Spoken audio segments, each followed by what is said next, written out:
Bonsoir les élèves du deuxième bac PC, deuxième bac SVT, les filières techniques. On continue toujours avec la correction de l'examen blanc numéro 11 et on passe à la dernière partie, c'est la partie du problème. Le problème se compose de trois parties. La première partie, c'est une étude d'une fonction g telle que g de x égale x au carré moins x plus exponentielle x. Et on utilise la figure ci-contre pour résoudre aux questions de la fonction. Puis on va passer à la fonction principale f, telle que f de x égale x au carré sur x au carré plus exponentielle x. On veut étudier cette fonction jusqu'à l'arrivée à la courbe représentative. Puis on va travailler sur une suite liée à la fonction f.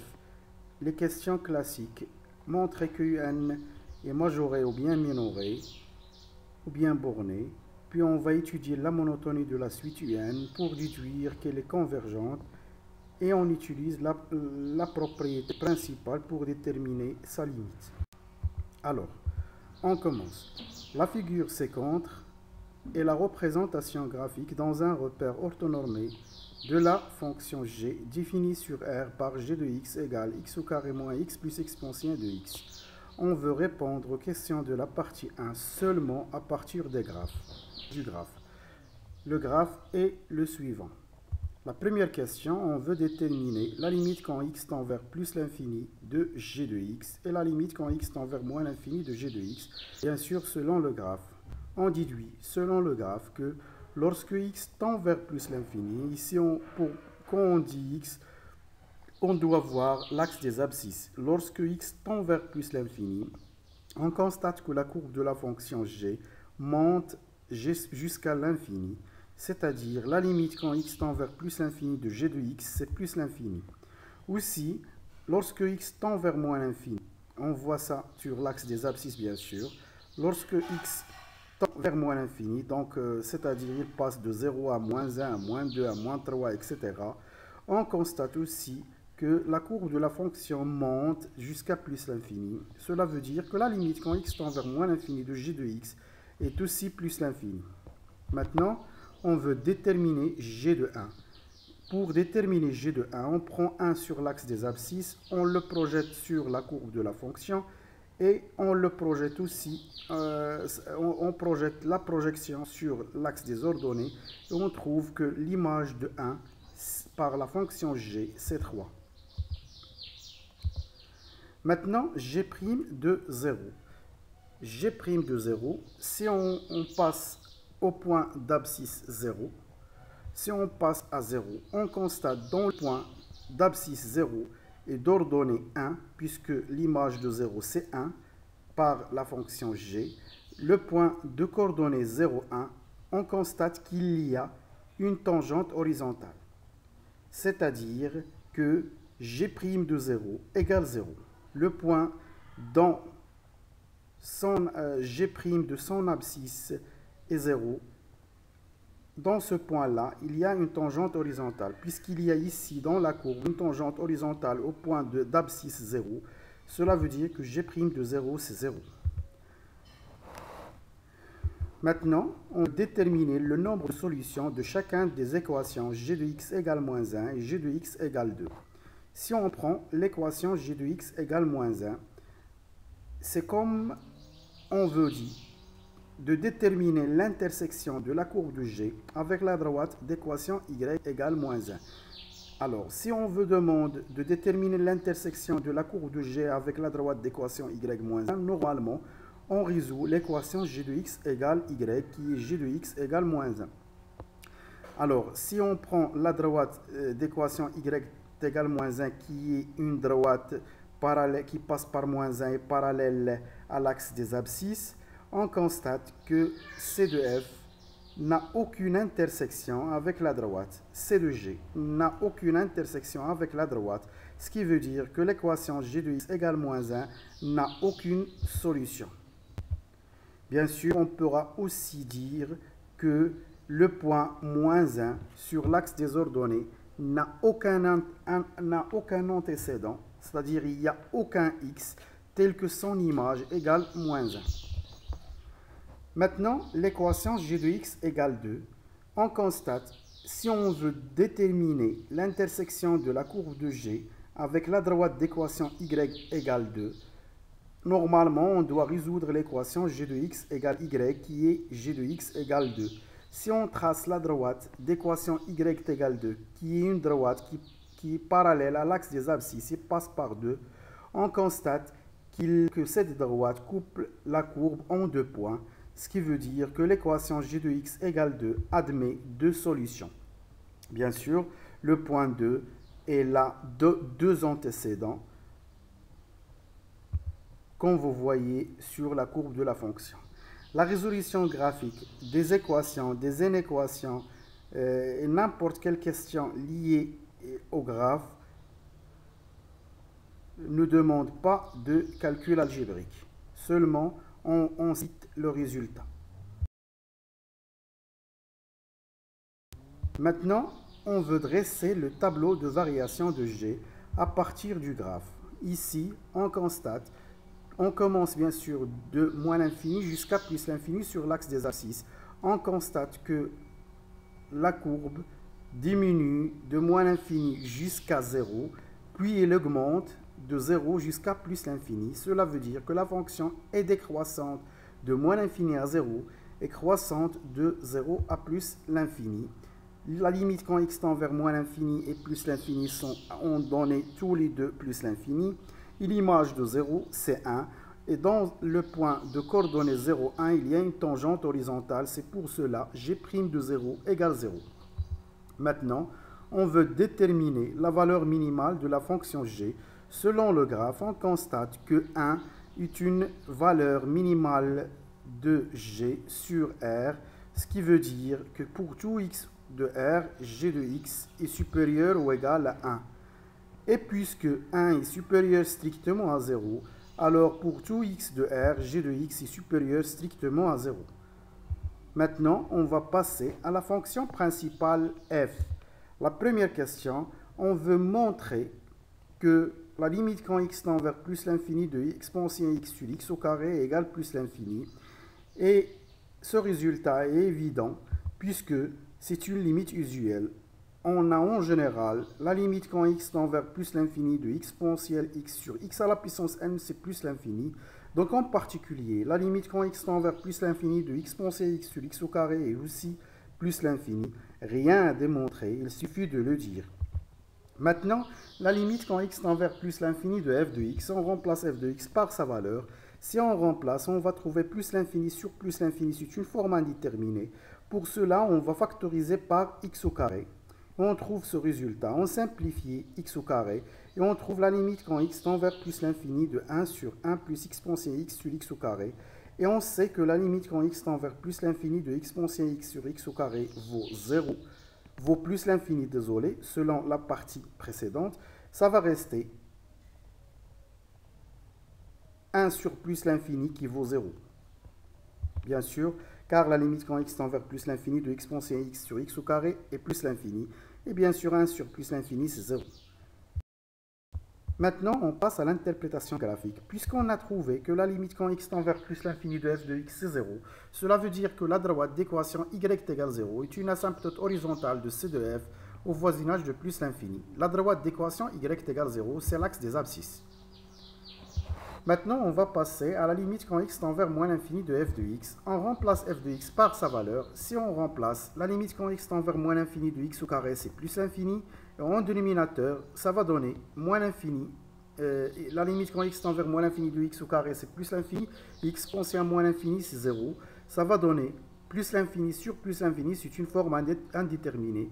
Pour cela, bien sûr, on va aussi factoriser par x au carré et on simplifie.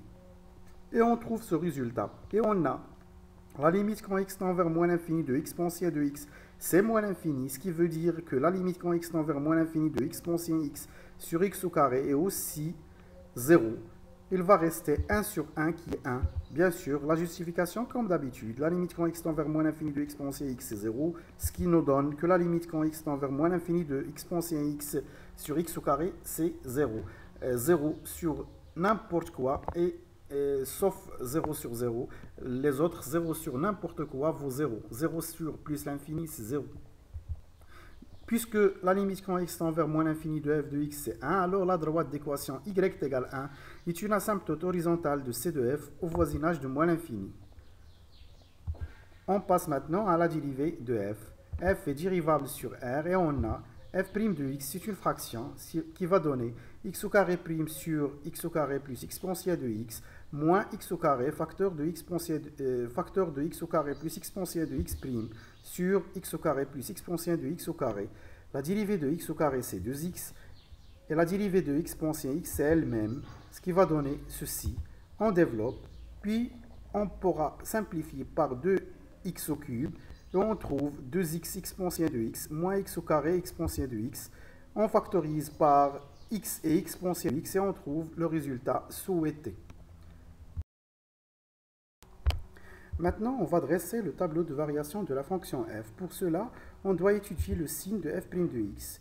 f' de x égale x facteur de 2 moins x exponentielle de x sur x au carré plus exponentielle de x au carré. Ici, on a exponentielle de x est strictement positif par défaut et x au carré plus exponentielle de x tout au carré est aussi positif. Donc, le signe de f' de x est celui de x facteur de 2 moins x. Alors, on doit tracer le tableau de signe de x facteur de 2 moins x et on trace avec lui le tableau de variation. X facteur de 2 moins x, il s'annule en 0 et en 2. Alors, on doit ajouter dans le tableau de signe et aussi le tableau de variation les deux points 0 et 2. Ici, on calcule f de 0 qui va donner 0 et on calcule f de 2 en remplaçant x par 2 dans la fonction f de x et on va trouver 4 sur 4 plus exponentielle au carré. Alors, le tableau de variation et le tableau de signe et le tableau de variation se regroupent dans le tableau suivant. Bien sûr, x il s'annule en 0, c'est un polynôme de premier degré, donc avant 0 il y a moins, après 0 il y a plus. 2 moins x il s'annule en 2 et le signe de a est négatif, donc avant 2 il y a plus et après 2 il y a moins. Moins fois moins va donner plus fois plus va donner plus et plus fois moins va donner moins. Donc la fonction f est décroissante sur l'intervalle moins l'infini 0 et aussi dans l'intervalle 2 plus l'infini et elle est croissante sur l'intervalle 0, 2. L'image de 0 c'est 0, l'image de 2 c'est 4 sur 4 plus e au carré. La limite quand x tend vers moins l'infini a donné 1 et la limite quand x tend vers plus l'infini a donné 0. Donc c'est le tableau de variation de la fonction. Il y a deux tangentes horizontales pour f. La première tangente en point 0, 0 et la deuxième tangente horizontale c'est en point 2, 4 sur 4 plus e au carré. Maintenant on va calculer f de x moins x pour tout x de R. Donc soit x appartient à R, f de x moins x, on remplace f de x par sa valeur, on unifie le dénominateur et on va trouver x au carré moins x au cube moins x exponentielle de x sur x au carré plus exponentielle de x. On constate qu'il y a un facteur commun qui est x. On factorise par moins x directement. On factorise moins x parce que le résultat demandé, ils ont factorisé par moins x. Donc, on va trouver directement moins x fois g de x sur x au carré plus exponentielle de x. Maintenant, on veut étudier le signe de f de x moins x pour déterminer la position relative de la courbe avec la droite d'équation y égale x, puisque f de x moins x, c'est moins x g de x sur x au carré plus exponentielle de x. On a bien sûr g de x est positif et strictement positif selon la fonction auxiliaire, et on a aussi x au carré plus exponentielle de x est strictement positif. Cela veut dire que f de x moins x a le même signe de moins x. Donc, on trace le tableau de signe de moins x et on trace avec lui le tableau de la position relative. Ici, moins x, il s'annule en 0. Il est positif de moins l'infini à 0 et il est négatif de 0 à plus l'infini. C'est pareil pour f de x moins x, puisque le signe de moins x est le même signe de f de x moins x. Puisqu'il est positif dans l'intervalle moins l'infini 0, alors c de f est au-dessus de la droite delta. Et puisqu'il est négatif sur l'intervalle 0 plus l'infini, alors c de f est en dessous de la droite delta sur cet intervalle.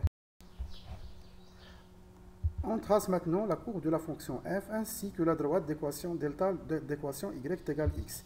Bien sûr, on doit suivre le tableau de variation pour tracer la courbe. On a, au voisinage de moins l'infini, il y a une tangente horizontale d'équation y égale 1. Au point 0, 0, il y a une tangente horizontale. Et au point aussi 2,4 sur 4 plus e au carré, c'est une tangente horizontale. Il y a au voisinage de plus l'infini une asymptote horizontale y égale 0. On trace 1, 2, 3, 4, ces 4 composantes. Et on trace aussi la droite d'équation y égale x, qui est la droite en vert. L'asymptote horizontale au voisinage de moins l'infini, elle est en bleu. Je lui décalé un petit peu pour désigner que c'est une asymptote. Au point 0, 0, il y a une tangente horizontale. Et au point 2, 4 sur 4 plus e au carré, il y a aussi une tangente horizontale. On doit tracer tout ce qui est en vert et en bleu au début. Puis on suit le tableau de variation pour tracer la courbe. Donc à côté de la tangente horizontale y égale 1, la courbe est décroissante jusqu'à la tangente de coordonnées 0, 0. Puis elle sera croissante jusqu'à la tangente de 4 sur 4 plus e au carré. Puis elle est décroissante et elle va s'approcher de plus en plus de l'asymptote y égale 0 qui est l'axe des abscisses. Maintenant, on va passer à la dernière partie. Lorsqu'une suite est liée à la fonction f, la première question, on veut montrer que pour tout n de n, un supérieur égale à 0, bien sûr en utilisant une démonstration par récurrence. Pour n égale 0, on a eu 0 égale 1, et puisque 1 est supérieur égale à 0, alors la relation est vraie pour n égale à 0, soit n appartient à n, supposons que un est supérieur ou égal à 0, et montrons que un plus 1 l'est aussi. Bien sûr, on va commencer par ce qu'on a supposé. On a eu un est supérieur ou égal à 0. Alors, f de un est supérieur ou égal à 0. Pourquoi?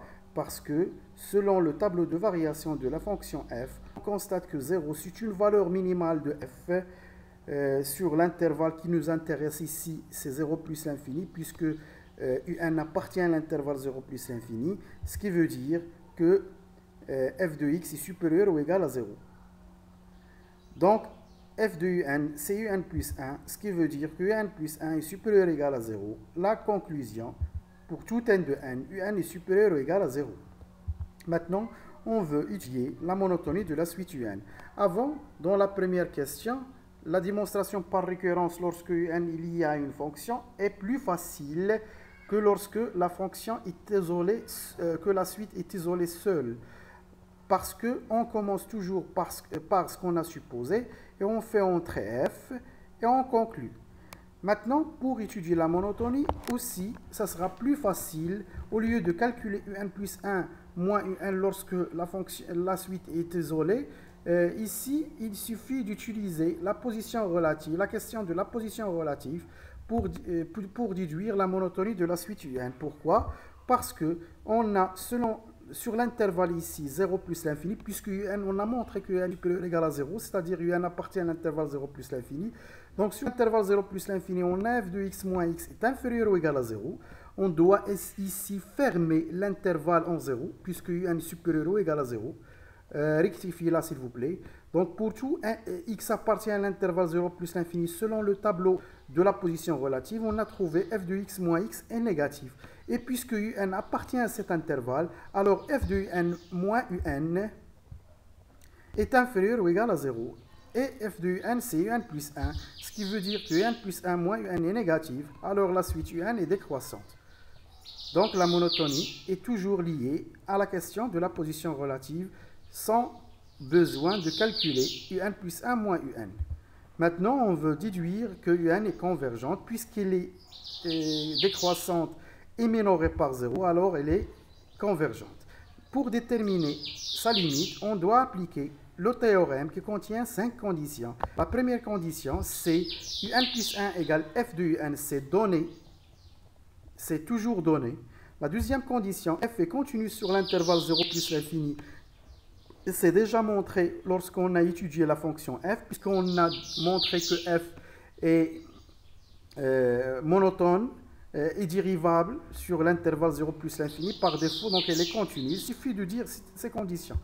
La condition suivante, si u0 appartient à l'intervalle 0 plus l'infini, ce qui veut dire que un que U0 est supérieur à 0. C'est déjà montré dans la récurrence. Et on a aussi f de l'intervalle 0 plus l'infini est inclus dans l'intervalle 0 plus l'infini.